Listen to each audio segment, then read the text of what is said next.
What's going on, baseball fans? Jeremy Laracuente here for the Baseball Banter Broadcast. And on this broadcast, we are going to be trying to answer a question that is plaguing the baseball universe.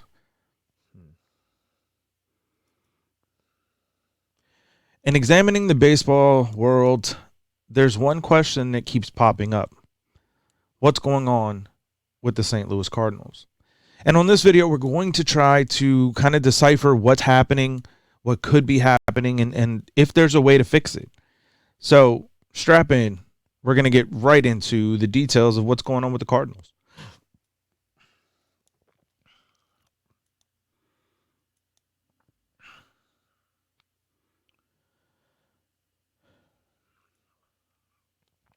Now, when you look at the Cardinals play, there's a lot of things that are really just uncharacteristic for the St. Louis Cardinals.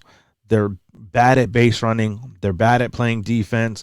They're not coming up with timely hitting. Things that have always been looked at as playing baseball the Cardinals way. And when you look at the way that the team is constructed, there's a lot of questions as to what is really going on with this team. There's a lot of things that can really point back to a lot of different areas in this organization. So obviously, first and foremost, there's injuries. The team that is on the field right now for St. Louis isn't the team that was initially and originally expected to be there. All three of their outfielders really have spent a ton of time on the injured list.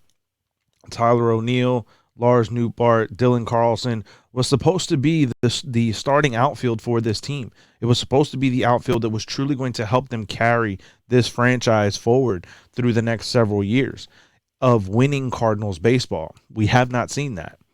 You also had rookie Jordan Walker, who came up and in my opinion was doing very well, and was really surprised that they sent him down when they did. They seemed to then try to change something and tweak something in his approach, and it really set him back, in my opinion. So there's just a lot of things that just did not go the Cardinals' way early on in this season, and injuries obviously are a factor, but that's a factor for everyone. So you can't really count that as the reason for their struggles altogether, right? So that may be a part of it. But at the same time, again, every team deals with injuries, so you have to look past that. You have to move past that. As a Yankee fan, we are dealing with the injury of all injuries on our team to Aaron Judge. Mets fans are dealing with the injury of all injuries to their team in Pete Alonso. So injuries are a factor in this game, and you have to maneuver around that. And the front office, John Mozeliak and his crew in the front office for St. Louis needed to have built up a bit more depth, in my opinion. Now, one of the other things about this team that is really standing out to me is that they have so many players playing out of position. Now, obviously, part of that is facilitated by the injuries. But when you have a Gold Glove caliber infielder in Tommy Edman, who won the Gold Glove in 2021, I believe it was, at second base, you now have him as your starting center fielder. Never really played outfield for your team throughout the entire time he's been a part of the St. Louis Cardinals roster, and now we have that. Again, obviously, injuries do play a factor into that. There's a reason why you have kind of this shuffle pattern of moving guys all around. Brendan Donovan has been playing all over the field. So obviously you have to kind of be versatile and be adaptable when you have injuries. But at the same time, I think that the front office did not really provide this team with enough depth in the minor leagues, high quality, high caliber depth to really be able to sustain, significant long-term injuries. And in my opinion, part of the issue with this team is the way that it has been constructed because of that lack of depth. And I also believe that when you look at the fact that you have to know a guy like Tyler O'Neill really hasn't spent an entire season on the field, right? So you know that. Same thing for, honestly, the entire outfield for the Cardinals. So you knew that going into the season, you needed to build up that depth. You needed to be able to bring in some veteran players who can help kind of ease the burden, a couple weeks at a time, whatever the case may be. You didn't do it. Now, again, obviously, there are things that you can kind of foresee and know just based off a player's track record and history that you have to prepare for. There's also things that you don't ever see, one of which is Nolan Arenado playing bad defense. That's not something that I think the Cardinals would have ever thought possible when this season started. So that's part of the uncharacteristic struggles that we see from this team in 2023. They're not playing that typical Cardinals baseball. And again, I do believe Nolan is going to be fine. It's one of my favorite players, one of my favorite defenders, especially in the infield. And I think that when all is said and done at season's end, Nolan is going to get back to being himself. I think that right now, the start that the Cardinals got off to really put the entire team on edge, put themselves into a position where they really were looking to kind of figure out their identity. And that's the biggest point to me, the point that I'm going to really put here an emphasis on. This team lacks identity. For the last 20 years, they had their emotional leader, their identifying star in Yadier Molina. In 2022, we would see Yadi and Albert Pujols in their final seasons. The team truly rallied around those players in such a big way, in such a fundamental way. To me, that's part of what carried the Cardinals through to the postseason the way that it did, was really the emotional center of Yadi and Albert. And I think that right now, this Cardinals team does not have an identity. And I think that's part of the reason why they've struggled out of the gate. So I'm going to put up a tweet here from Game Day that the Cardinals record on June 15th of 2022 was 37-27. And their longest losing streak last season to that point was only 3 games. This season, up till June 15th, their record was 27-42. And their longest losing streak was already 8 games. So there's a lot to be concerned about with this team. Again, roster construction to me is a very big point. And obviously that points to the front office. To me, there are too many players on this Cardinals roster right now that have overlapping skill sets. And when you have that, it's very easy for an opposing team to game plan around you. If you have no balance, no versatility in your lineup, it's going to be very easy for an opposing manager to game plan. And I think that for St. Louis, there needs to be obviously getting their players healthy and back, getting the team that was supposed to be there. But you have to discount that. You have to look past that at this point. We're already 2 months plus into the season. We're past the quarter mark. You know, this is a team that really has to find itself because we're quickly approaching trade season. We're quickly approaching the time where you have to figure out if you're a true contender or if you're a pretender and you start to sell.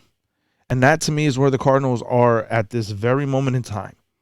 They are at the precipice of something that has not happened to them in a very, very long time.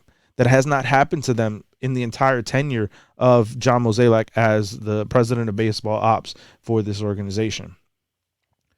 The Cardinals are in a position right now where they are at the edge of becoming sellers. And the thing is that there's some valuable pieces for this Cardinals team that could absolutely revitalize this organization, build up that minor league depth with amazing young talent. But at the same time, because we have to be realistic about the situation that they find themselves in, they're not that far out of being able to contend in a very, very winnable and honestly mediocre division in the National League Central. At the time of this recording, the St. Louis Cardinals find themselves in, obviously, last place in the National League Central. But they're only 8.5 games out of the first place Pittsburgh Pirates. Now, to be 8.5 games out in June would seem like an insurmountable thing. To be able to have to jump over 4 other teams to claim the top seat. But the reality is that this is a very winnable division. So St. Louis is in a very unique spot where they could control the market if they decided to sell. But they also have an opportunity to get themselves righted, figure out their identity as a team, and start playing Cardinals baseball and get themselves into a position where they can get back into the divisional race. Because that's the only way any team is coming out of the National League and even the American League Central. We'll get into that in the later time. But there's the only way for a team coming out of the National League to make the postseason this season. There's no doubt about it in my mind. There will only be one team representing the Central Division, and that's going to be the winner of the division. So St. Louis still has time. They have time to figure it out. They have time to get the ship righted. But at the end of the day, it's going to be extremely important that the run that they're on right now, where they're 2-8 over their last 10 games, where they've lost 5 straight, that's got to come to an end tonight. So it's going to be extremely important for St. Louis, again, I think finding their identity, finding that voice outside of what it has been for the last 20 years in Yadier Molina. You have to figure out who you are as a club. There are plenty of veteran leaders in this clubhouse for St. Louis. Nolan Arenado, Paul Goldschmidt, Adam Wainwright is probably the most obvious candidate, as he's the longest tenured Cardinal in that room. But at the same time, it can be someone else altogether. Someone has to step up, take that role, take that mantle, and really put this team on their back. Whether it's Goldie, whether it's Nolan, or someone else altogether. I think that St. Louis has the ability to get back into the race in the NL Central, get back into a position where they're playing, that quote-unquote Cardinals baseball. It's absolutely possible for this team. And I think that for St. Louis, it is going to be a tough battle, a tough road all season long. But I think it starts with one pitch at a time, one at bat at a time, for St. Louis to be able to get back to playing that vintage Cardinals baseball that we know and love. It's absolutely incredible to me to be watching the way that this division played out. It was expected that the Cardinals were going to be at the top, kind of running away with things, that their only real competition was going to be the Brewers, and the Cubs were going to kind of be somewhat in that mix. And then we were going to see the Reds and the Pirates just being absolute bottom feeders in this division. And it's turned out to not be that way. Pittsburgh is on top right now. Cincinnati has been playing absolutely amazing baseball. Cincinnati has been playing the type of baseball that we would categorize as Cardinals baseball. So it's not hard for St. Louis to be able to figure out the way that they need to play. They just have to look to their division rival to see how they're playing their game right now, because it absolutely symbolizes and represents the kind of baseball that we're used to from St. Louis. But I want to hear from you. Let me know, baseball fans, what are your thoughts, feelings on the St. Louis Cardinals and how things are progressing and playing out with them? Let me know that down in the comments. Find me over on Twitter, banter_baseball, and we can keep this conversation rolling. It's going to be really important for St. Louis to kind of figure out who they are. There's a lot of fans that are clamoring for change. There's a lot of fans clamoring to not understand what's happening with this team. So it's going to be important for them to figure it out. They're running out of time to be able to do so. So definitely keep it locked in. Hit that subscribe button here on this YouTube channel, as it does help us as we continue to try to grow and build. I will catch you on the next broadcast when we continue to banter about baseball. Peace.